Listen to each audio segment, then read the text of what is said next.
Pour pouvoir faire des origines indexées sur un centre d'usinage 4 axes horizontal, il faut d'abord mettre l'origine porte-pièce sur le porte-pièce au centre de la palette.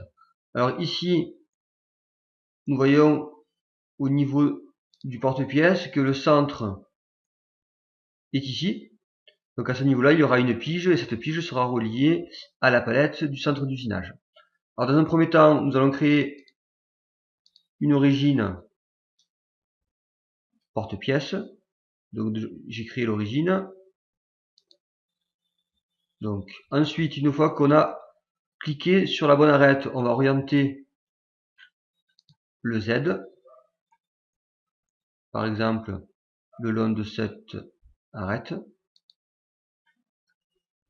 Donc toujours regarder le repère ici là pour savoir si le repère est bon, le repère absolu. Donc là on voit bien que le Z est correctement positionné, sauf que le Y doit normalement monter. Donc ici je clique sur le Y et je vais cliquer sur l'arête, par exemple ici. Alors ici j'ai presque le repère bien orienté, il n'y a que le Y qui est mal positionné, donc je clique sur inverser. Donc ici, normalement, donc j'ai mon Z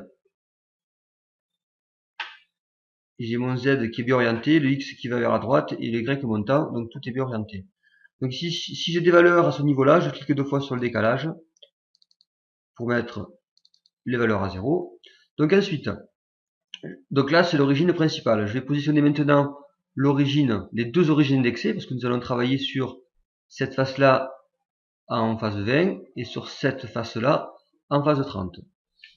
Donc ensuite, pour l'origine indexée, je viens, par exemple, si l'origine est sur l'alésage, venir cliquer sur l'arête,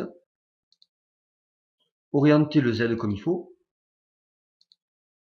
Donc là, le Z rentre, je veux le Z sortant. Donc je clique sur inverser. Donc ma première origine indexée est juste. Pour ma deuxième origine indexée, donc je recrée une deuxième origine. Et je viens par exemple sur cet alésage. Donc l'origine, je la veux sur cet alésage. Et là, par défaut, le repère est bien orienté. Voilà, donc mes deux origines indexées sont réalisées. Donc surtout, la principale chose à faire, c'est quand on veut usiner sur, par exemple, sur ces pièces-là, il faut activer toujours l'origine en question. Donc ici, je pourrais travailler sur ces deux pièces-là. Et si ensuite je veux travailler sur la phase 30, j'active l'origine et je travaille sur la phase 30.